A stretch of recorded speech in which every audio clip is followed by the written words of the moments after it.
Olá, sejam bem-vindos. Hoje, mais uma vez e talvez pela última vez, trataremos do livro A Luz no Caminho. A nossa proposta é fecharmos essa leitura hoje.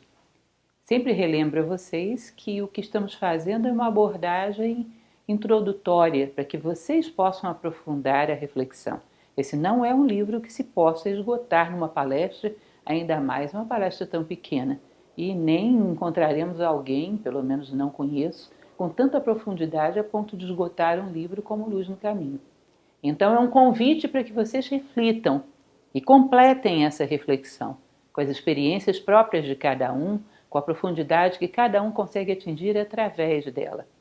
Hoje nós começaremos então a partir do 13º degrau esotérico, que vai dizer o seguinte: a palavra só vem com o conhecimento. Alcança o conhecimento e alcançarás a palavra.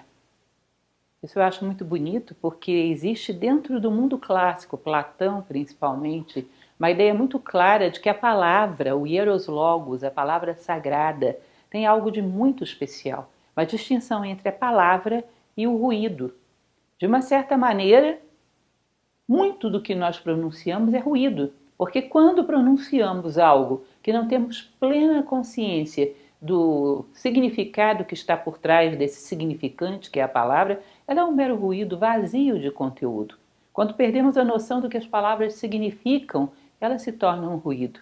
O próprio Platão falava insistentemente de que quando as palavras se esvaziam, inviabiliza-se a mais sagrada de todas as artes, que é a arte da transmissão do conhecimento.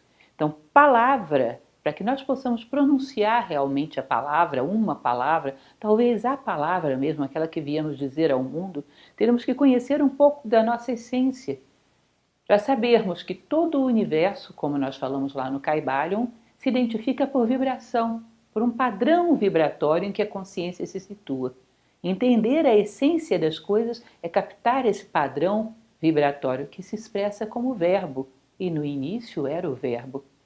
Então, isso está por trás de muitas tradições, está por trás da tradição dos mantras, ou seja, a ideia de que a palavra é uma vibração muito específica que se refere a uma realidade que está para lá das ilusões.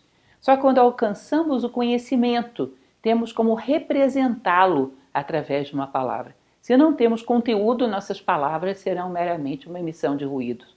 Que é uma curiosidade, se nós pararmos para pensar, que vivemos num mundo onde temos a explosão dos meios de comunicação.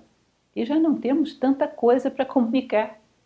Me recordo que quando eu era garota, como todo filósofo, às vezes na adolescência, 1000 ideias na cabeça, e um determinado professor gostava de dizer a quantidade de línguas que ele falava. E eu ficava imaginando se tem sentido falarmos tantas línguas se temos tão pouco para expressar.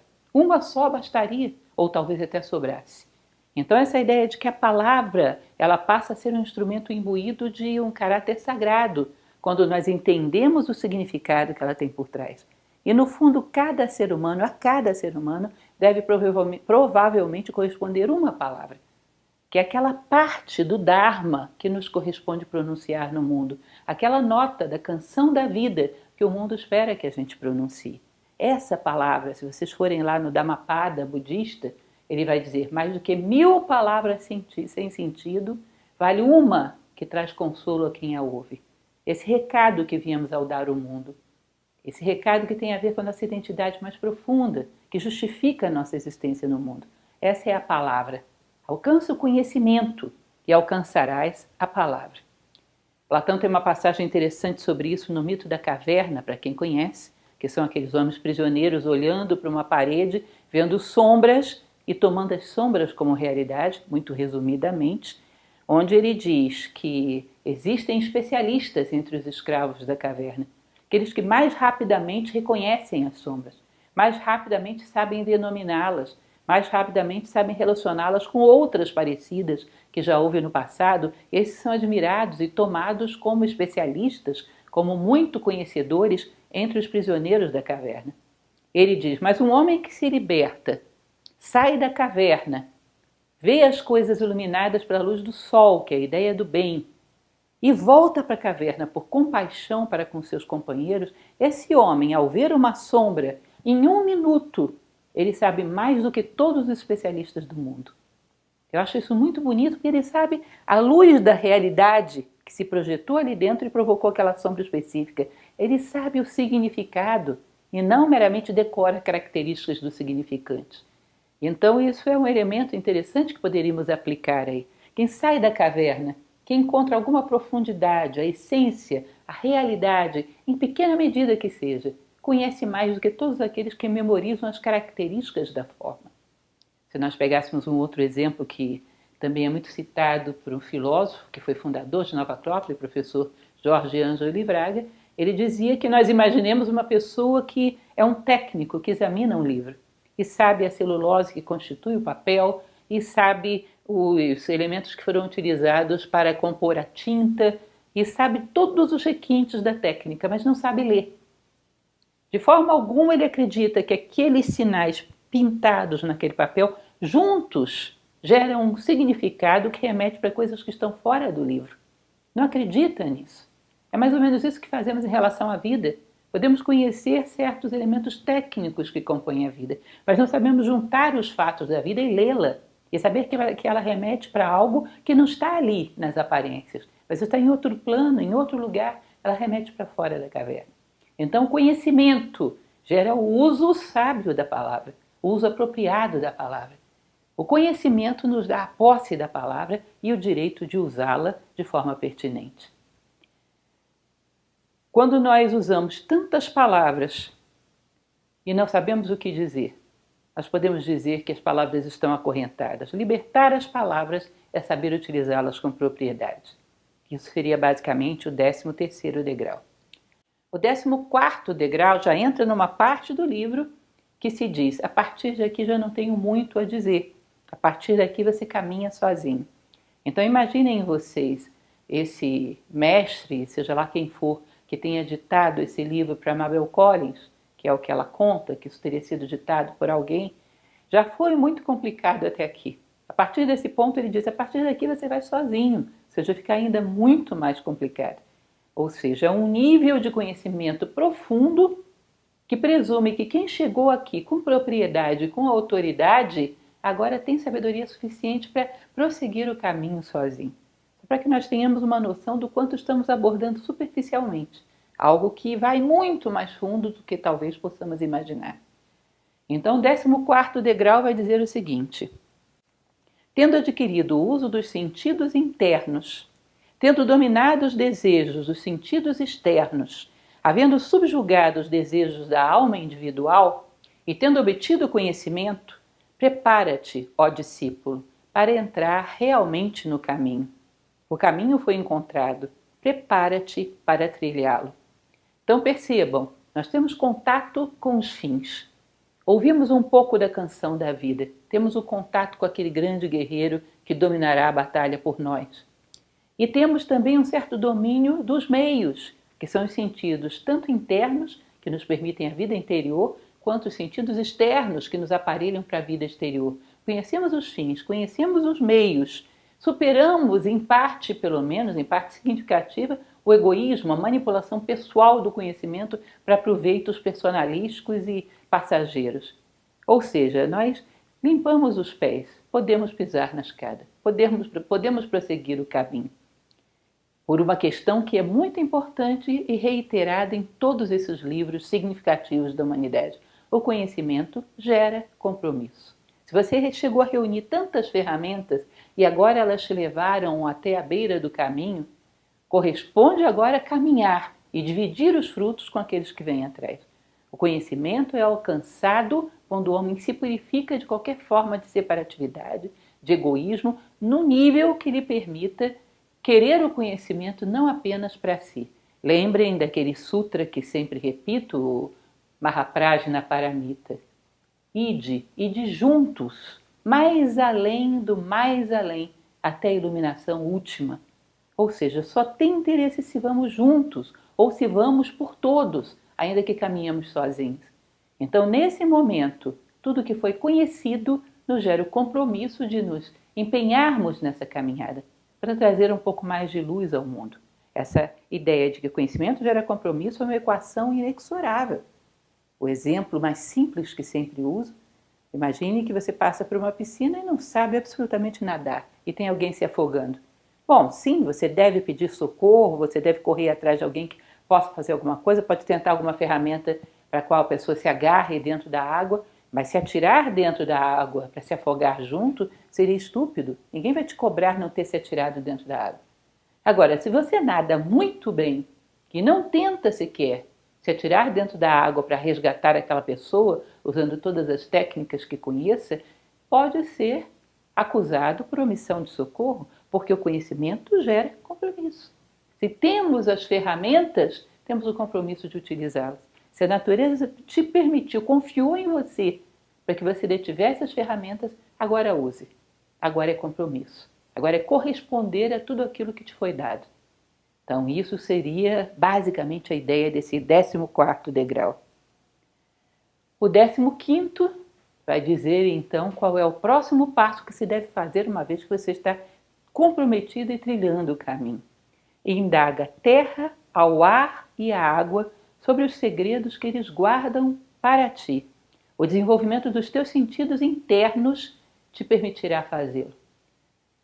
O que significa isso? Eu sei quem é a minha essência e eu sei quem é essa personalidade que me incumbiu ter para representar a minha essência no mundo. E sabemos que a personalidade é uma caixa de ferramentas. Agora eu tenho que abri-la e saber utilizar cada ferramenta que a minha vida me deu. Ou seja, sendo Lucilena Galvão Maia, eu tenho à minha disposição uma série de ferramentas que posso utilizá-las para que a minha manifestação seja uma fiel representante do meu ser. Usar essas ferramentas até o máximo da sua capacidade. E as ferramentas da personalidade estão relacionadas com aquilo que tradicionalmente se chama dos 4 elementos, o quaternário sagrado. Ou seja, a terra estaria associado ao nosso veículo mais físico, mais denso. A água, as energias que vitalizam esse nosso corpo físico. Ar, ao nosso plano emocional e também esse plano mental inferior, utilitário, que serve para resolver os problemas práticos da vida. Enquanto que o fogo seria a mente vertical, transmutadora, podemos perceber isso imaginando uma tocha nas nossas mãos. De qualquer jeito que você vire essa tocha, o fogo é sempre vertical, sempre ilumina, sempre transmuta, sempre busca os céus. Isso seria uma mente pura, uma mente superior, a fiel intérprete do ser. Essa que transmite a célula de Deus que vive dentro de nós ao mundo. Mas uma vez que dominamos a personalidade e a colocamos a serviço dessa nossa missão de vida, as ferramentas da terra, da água e do ar, agora temos que conhecê-las bem e utilizá-las à exaustão. As nossas virtudes, os nossos valores, as nossas possibilidades de poder, de determinação, de vontade, de imaginação, de criatividade, de amor, todos os elementos de inteligência, tudo que nos foi dado, agora passa a ter um sentido, que não é simplesmente projetar a nossa personalidade ou desenvolver algum destaque vaidoso, não é alimentar o nosso orgulho pessoal, agora é servir. Agora todas elas passam a ser operativas para algo muito maior. Então isso seria o chamado quaternário sagrado. Tem uma passagem dos versos de ouro de Pitágoras, verso número 46 e 47, que ele diz o seguinte, aliás isso é maravilhoso, nós temos isso em vídeo também no YouTube, porque ele faz uma sequência de ensinamentos, de instruções para que o homem viva de forma digna como ser humano. Depois que termina tudo aquilo, ele diz, eu juro por aquele que transmitiu às nossas almas o quaternário sagrado, a fonte da natureza cuja evolução é eterna. Ou seja, ele diz qual é o caminho e juramenta, se você fizer vai dar certo. Eu juro por aquele que transmitiu às nossas almas o quaternário sagrado. Ou seja, eu juro por aquele que nos deu essa máquina maravilhosa, que nos permite fazer com que a célula de Deus que vive em nós, a nossa essência, possa criar voz e ação no mundo. Que possa caminhar pelo mundo e transmitir o recado que viemos a dar. Que acrescente, que trabalhe a favor da natureza. Então essa é a ideia, uma vez que agora nos colocamos a serviço do caminho, tudo o que temos de ferramenta se torna útil. Quando você tem um fim, os meios se justificam e são levados aos seus extremos de utilidade. Aprendemos a perícia de manejar os meios. Isso faz parte. Estamos no mundo, temos que atuar no mundo. de tal maneira que os dois mundos se aproximem graças à nossa operação como pontífices, ligando o ser, a essência, à existência de forma eficaz. Continuando, o 16º degrau vai dizer o seguinte: indaga os seres sagrados da terra sobre os segredos que guardam para ti. A conquista dos desejos dos sentidos externos te dará direito de fazê-lo. Mais uma vez reitero algo que falamos na palestra passada, que é a ideia do mito da caverna de Platão. Quando nos colocamos a serviço do Dharma, como dizem os indianos, quando trabalhamos para o bem da natureza, ela se abre e mostra os seus segredos. Quando manipulamos a natureza para interesses pessoais, a separatividade vai na contramão do Dharma. Ele te toma como um elemento estranho e se fecha para se proteger. Quando trabalhamos a favor da natureza, não querendo proveitos pessoais, mas somar para o bem do todo, a natureza desabrocha e mostra os seus segredos. Então, aquela velha divisão que sempre coloco: olhar para as coisas e pensar, para que isso me serve? Passamos para o outro lado. Começamos a olhar para as coisas e pensar, como eu posso servir a isso? Tudo aquilo que é tratado de maneira egoísta se fecha. Tudo aquilo que é tratado com altruísmo se abre e mostra o seu coração. Como eu comentava na última palestra, até nós mesmos, se queremos dizer algo íntimo nosso para alguém, procuramos um amigo que não queira outra coisa que não o nosso bem. E diante daquele que só quer o nosso bem, nós nos abrimos. A natureza também tem essa sabedoria e muito mais. Ela se abre apenas com aquele que não quer outra coisa que não o bem do todo, que não tem outro desejo que não o Dharma. E aí vemos o coração de todas as coisas. Relembro a vocês uma passagem linda de Khalil Gibran, meu poeta predileto, quando no Profeta ele fala sobre a prece. Ele diz o seguinte: não vos posso ensinar a rezar com palavras.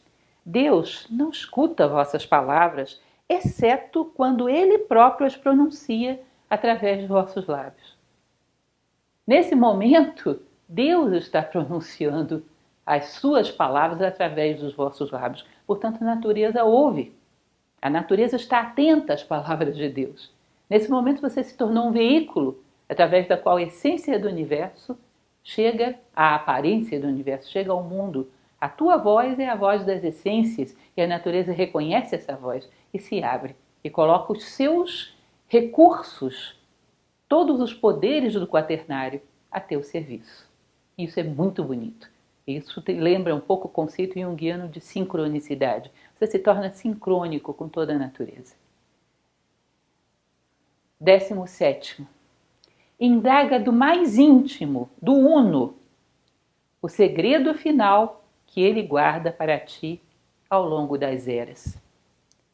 Tem uma passagem daquele livro Mundo de Sofia, de Jostein Gaarder, bem no início, sempre me recordo disso quando lembro desse livro, que ele dizia o seguinte: imagina que tenhamos o poder de fabricar um bonequinho de barro e dar a ele um sopro de vida. E ele saia caminhando, perguntando: onde vou trabalhar, onde vou morar, o que vou possuir, o que vou fazer. Nenhum momento esse bonequinho lembre de parar, olhar para você e perguntar: por que você me fez? O que você espera de mim? Ele diz: olha, nós pensaríamos que foi defeito de fabricação, pegaríamos o barro de novo e faríamos outro, porque isso é uma alienação absurda, é a alienação fundamental de não saber, não ter a curiosidade de saber daquele que nos criou o que espera de nós dentro do esquema do todo. Quando o universo explodiu, quando o corpo de Osíris foi dividido em inúmeras partículas, ou seja, quando nasceu a multiplicidade, cada uma dessas células, que depois vai passando por níveis e mais níveis até voltar à unidade, mas ela veio para deixar um rastro na manifestação. Ela veio dar um recado ao mundo e, através desse recado, conduzir os seres novamente para casa, conduzir os seres de volta para a unidade. Ou seja, num determinado momento, nós temos que ter chegado a essa consciência de olhar para dentro de nós e perguntar: qual é meu nome interno? O que eu vim dizer ao mundo? O que a natureza espera de mim? As coisas se realizam quando encontram seu lugar no universo. Nós somos uma célula. Qual é o papel dela dentro do todo? O que nós viemos dizer ao mundo? Então já é o momento em que podemos olhar para o mais íntimo, para o uno, e perguntar a ele: qual é o segredo final que guardas para mim ao longo das eras? Ou seja, Em função de que eu fui criado? O que eu devo levar até o final do caminho? Aquela velha passagem que diz que chegaremos à casa do Pai com os braços repletos de frutos. Que e quantos frutos espera que eu leve até os teus pés? Quem sou eu? Qual é o meu papel? Lembrem, o espírito é verbo, a matéria é substantivo. Nós somos um verbo que flui através da matéria para levar algo ao ponto final do universo. O que é? Qual é a nossa missão? Nós nos definimos pela nossa missão, pelo que o Uno espera de nós. Então, nesse momento, ele diz, estamos a um passo de nos tornarmos mais do que um homem. É como se fosse alguém que busca a sabedoria. E no meio do caminho, na busca da sabedoria, faz um pequeno curso intermediário. Sei lá, um aluno secundarista faz um curso de 2º grau. Você não pode dizer que ele é um secundarista, ele está. Mas na verdade ele é muito mais, ele é uma consciência buscando conhecimento. Talvez nós não sejamos homens, estejamos. Sejamos uma centelha divina buscando o conhecimento do todo.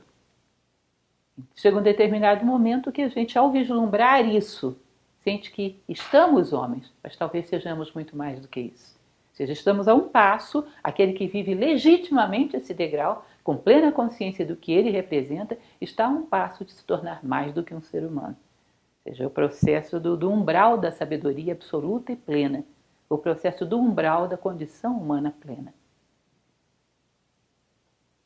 O 18º degrau vai dizer o seguinte: o conhecimento que agora possuis só é teu, porque a tua alma se tornou una com todas as almas puras e com o mais íntimo.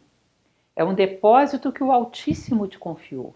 Abusa dele, emprega mal o teu conhecimento ou descuida-o, e ainda é possível que caias do estado elevado em que chegaste. É bem curioso, 2 afirmações interessantes. Ou seja, você chegou ao ponto que chegou porque a superação da separatividade já não é uma teoria para você. Você olha e vê a si próprio como parte do todo. Tem uma passagem, eu sempre tenho uma certa reticência de falar a respeito de livros, e a tendência às vezes do ouvinte a pensar, bom, ela está recomendando esse livro. E nem sempre, estou simplesmente citando uma passagem que me pareceu interessante. Eu tenho o hábito de tentar extrair o melhor de cada coisa. Me recordo de uma obra de Carlos Castanheda, onde num determinado momento o seu mestre, Dom Juan, dizia para ele que ele tentasse olhar não para os objetos, mas para o intervalo entre eles. Quando a vista focasse em coisas, que ele desviasse a vista para o intervalo entre as coisas. Para que ele percebesse que o intervalo também era uma coisa, que o universo é um pleno, onde ser toca ser, como diria Parmênides. Ou seja, que a separatividade é uma ilusão. E ele contava que ao final de um dia fazendo isso, ao final do dia ele perdeu o senso de referência. Ficou num estado de náusea que não se suportava em pé. Porque nós temos toda uma referência espacial que parte da base de que o universo é cheio de coisas separadas entre si. Entre o ser e o outro ser existe o não ser. E se você descobre que o não ser não existe, o universo é um contínuo. E tudo somos nós. Isso como percepção prática, gente, não é brincadeira.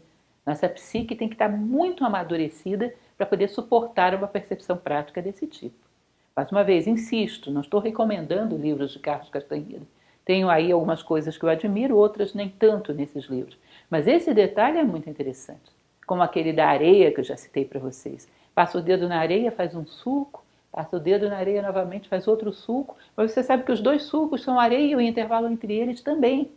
E a percepção prática disso é um peso muito grande para a psique. Exige um nível de amadurecimento muito grande. Aquilo que os alquimistas medievais chamariam de citrinitas, a obra em amarelo, a maturidade, que eles diziam ser tão rara, porque não é uma questão de tempo cronológico, e sim tempo de consciência, amadurecimento de alma. É necessário um amadurecimento muito grande para que a separatividade seja de fato superada pela consciência. E uma vez que se conseguiu isso, você está às portas desse umbral do limite máximo da evolução humana. Porém, cuidado, porque mesmo nos últimos passos o homem pode resvalar e cair. Nós imaginamos, por exemplo, já falamos muito sobre isso, a pedagogia humana é uma cópia da pedagogia da natureza. Estudei durante 30 anos. No 29º ano, ainda posso ir mal numa prova e ainda posso fracassar no meu aprendizado. Ainda posso perder muito do que já foi feito? Porque se as provas não tivessem a possibilidade do fracasso, elas não teriam a capacidade de nos dar o mérito também. Todo mérito envolve um certo risco para ser conquistado. Nada é dado de graça. Então, mesmo nos últimos degraus, lembrem de Ulisses que perde de vista a Ítaca já quase chegando porque descuida do saco dos ventos. Ou seja, mesmo no umbral, ainda há a possibilidade do mau uso do conhecimento que foi adquirido. Por interesses, por egoísmo que renasce aí das cinzas, porque às vezes há fênix negativas, os defeitos também, se não cuidarmos deles, renascem das cinzas e ainda podem comprometer todo o nosso conhecimento. Portanto, atenção constante em relação àquilo que é essencial. Quem somos e aonde queremos chegar com tudo isso. Atenção constante contra as armadilhas da separatividade.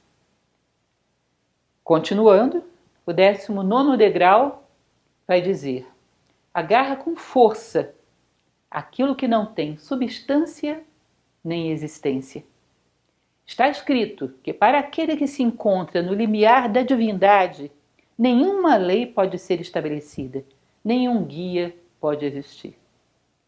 Imaginem vocês o seguinte: estamos náufragos em alto mar e existe lá no meio do oceano uma ilha.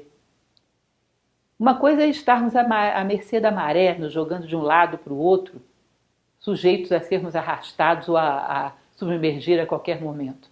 Outra coisa é você imaginar que nessa ilha existe uma corda fortemente presa e que a outra ponta dessa corda está boiando no mar bem próximo de você. Você não está em terra firme, mas você tem um caminho que, se você souber se manter preso a ele e tracionar lentamente, sem pressa e sem pausa, você já não é mais um náufrago à mercê da casualidade, da arbitrariedade. Você é um homem que tem o caminho que te levará fora das marés, dos altos e baixos da manifestação. Você tem um laço de ligação com o Uno. Tracionando, o esforço é teu, o ritmo é teu, não perder o olho da meta, tudo isso são virtudes tuas. Tracionando, esse caminho estabelecido te levará para fora do mar revolto, te levará para fora da instabilidade do mundo manifestado. Ou seja, percebam bem, sob o ponto de vista desse exemplo, o que significa agarrar com força aquilo que não tem substância nem existência. O ser não tem existência, tem essência. A existência é o reflexo dentro da caverna. O ser não é a sombra, o ser é o ser que está por trás das sombras, aquele que provoca todas as sombras do mundo. Então ele não tem substância material, nem tem existência, ele é uma essência. O apego a isso te leva para fora da manifestação. Agora, cuidado! Qualquer coisa que você se apega no meio do caminho ainda é dual. Por isso ele diz: para aquele que se encontra no limiar da divindade, nenhuma lei pode ser estabelecida, nenhum guia pode existir. Helena Blavatsky, que era uma grande filósofa do século XIX, ela dizia: imaginem vocês uma religião politeísta, onde existe uma série de deuses. Todos eles são um bom referencial, digamos assim, um bom exemplo a ser seguido, mas não adore a deuses, porque eles são apenas um ponto no meio do caminho. Eles não são o ponto final. E apegar-se a qualquer elemento no meio do caminho vai te deter no meio do caminho. Ela diz, adorar só a unidade. Adorar qualquer coisa no meio do caminho que não seja a própria unidade vai te deter e vai te reter na multiplicidade.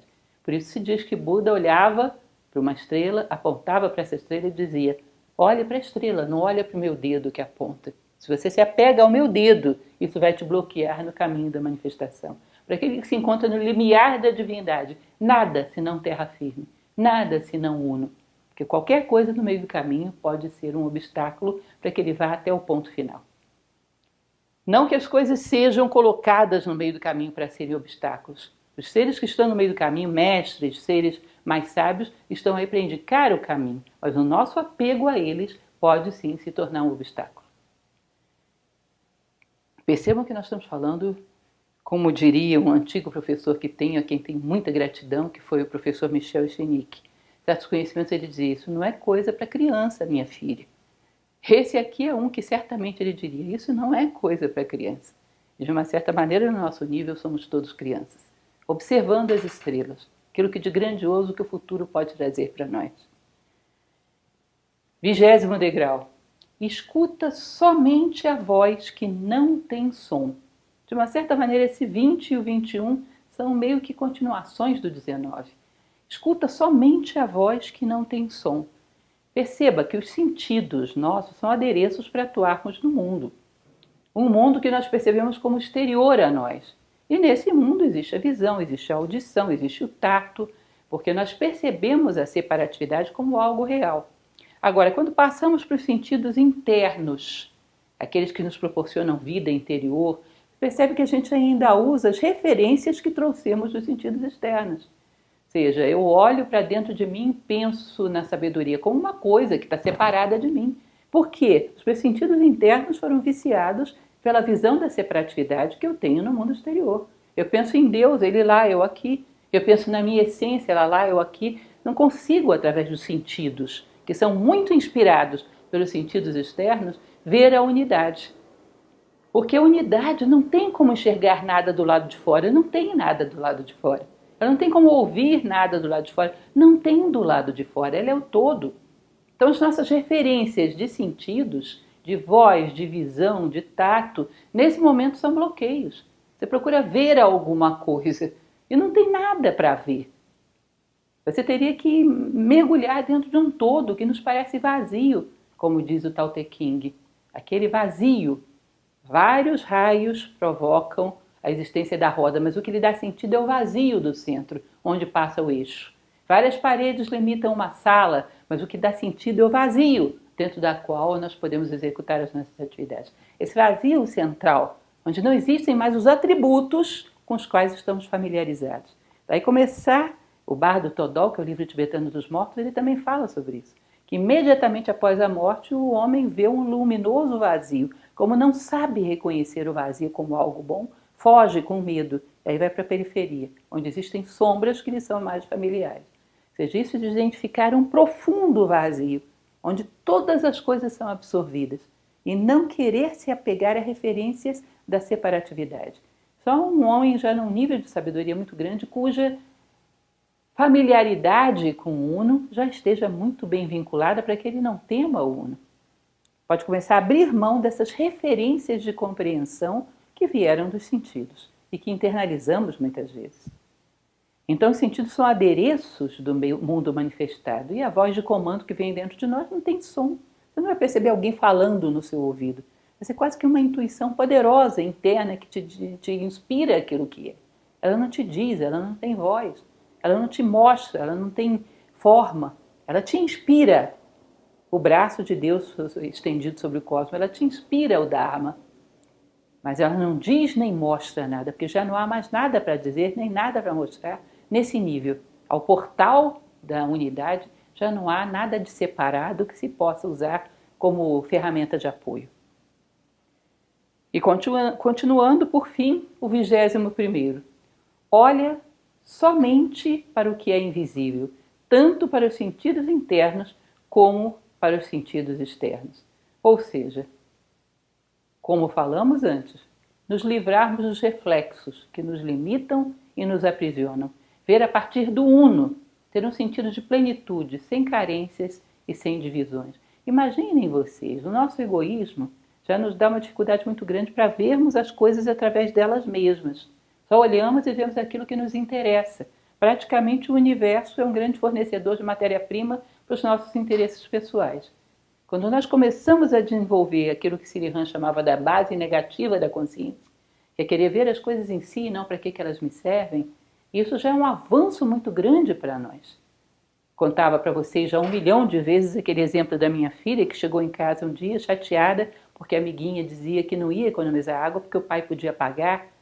E ela dizia, não é pelo pagamento, mãe, é pela água. Coitadinha, ela vai ficar muito chateada de ser tratada assim. E isso foi uma coisa que me inspirou muito, porque ela estava pensando como água. Ela não estava pensando como o ser humano que precisa da água, sabendo usar, não vai faltar. Ela estava pensando como água, como um ser digno de respeito. Agora, essa empatia com os seres, pensar a respeito deles a partir deles mesmos, sentir-se em sintonia com as coisas e pensar nelas a partir delas, já é um passo muito grande para a nossa consciência. Agora imaginem vocês sentirem um uno e verem o mundo através dele. Sentirem o mundo através da unidade. Ou seja, sem nenhuma consideração para aquilo que é separado. Olha somente para o que é invisível, tanto para os sentidos internos como para os externos. Porque é algo que supera as formas. E o que não tem forma não pode ser visto. O que não é separado não tem limites para que possa ser enquadrado dentro de uma forma ou dentro de um som. Tudo é absorvido ali. Um homem nesse patamar do 21º degrau teria que ver o uno como se ele e o uno fossem um só. Ver o uno através dos seus próprios olhos, ou seja, como um todo brilhante e vácuo, sem absolutamente nenhuma separação. Para nós é inimaginável isso. Algum tempo atrás eu fiz uma palestra que fala sobre a evolução humana segundo a tradição oriental, onde eu colocava a sequência do boiadeiro, que são algumas imagens que, segundo a tradição Zen, mostram o homem caminhando para essa sabedoria. Chega um determinado momento que uma das bolinhas, porque são bolinhas de nanquim, uma das últimas bolinhas é uma bolinha vazia, sem absolutamente nada dentro. E pode parecer estranho para a consciência ocidental que aquilo seja o ápice do caminho, o nada. O nada para os sentidos e para a separatividade, o todo para os olhos do ser. Então esse é o ponto final, onde todas as coisas se fundem e toda a separatividade é absorvida. É o limiar, o umbral da divindade. Quando chegamos aos pés do coração do universo e o nosso coração e ele se fundem num só, que na verdade sempre foram.